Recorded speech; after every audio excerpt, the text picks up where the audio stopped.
right, we're live. Good morning. Good morning, POCC. Welcome everybody to our 11:30 service. We are POCC, still on the move. We are now located in my childhood home.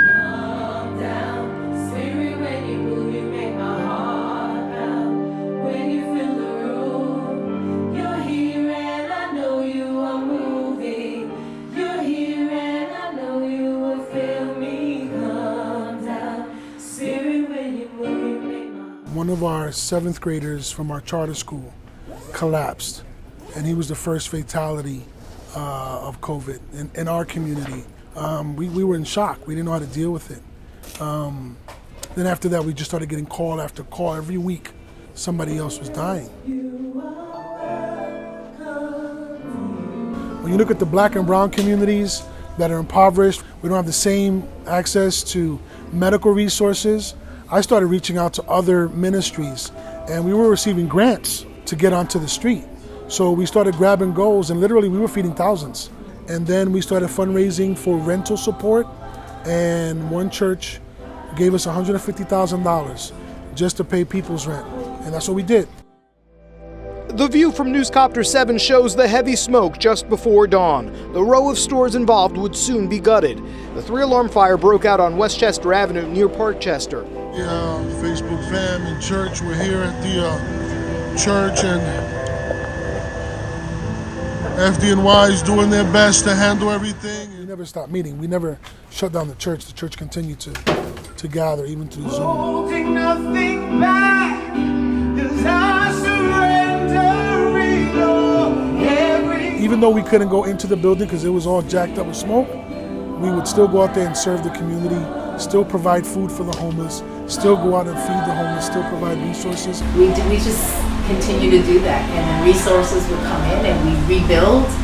We were excited about rebuilding, and then 9 months later, right, we just had gotten back into the building, rehabbed everything twice over, put everything in place, and now hurricane comes in, the roof gets blown off, we're underwater, everything is damaged all over again. All of a sudden everything changed and we were like, what? The church is flooding? Like the same church we just rebuilt from a fire is flooding. If we didn't go through that COVID experience on learning how to stream and connecting through a different platform, we wouldn't be prepared to go through this fire or flood because we'd be learning now how to do it. You know, you get 200 people in a room, the dynamic is different. It's hard to speak to a camera.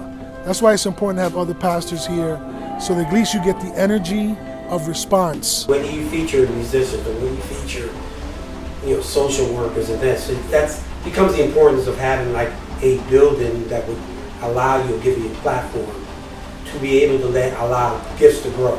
So everybody else that's watching on the camera may have felt, I like that song, I'm listening into, I have no idea what's happening in here. The Holy Spirit can definitely move that way. But I think it's just God made us to be connected in a way, face to face.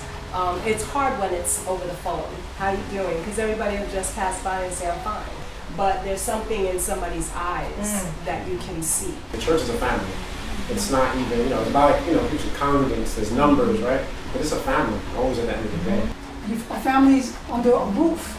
Sometimes a family will scatter and grow, but you have units of family, so we need that structure as a unit so that we can gather together. But we know that God is in control, and we're going to do this together. We're going to all build together as one community. So it goes beyond just, us being in a building, but we're building in the building as well. we share all these great milestones together, weddings and birthdays and retirements, and then we're always in each other's lives, and this is the most difficult time, and to see everyone come together. If you're not in it, you just can't understand it. You have to be in this mess. It's a beautiful mess. We're in the backyard. I'm grateful for the backyard, but we're in the backyard, and the masses can't gather. And I'll give you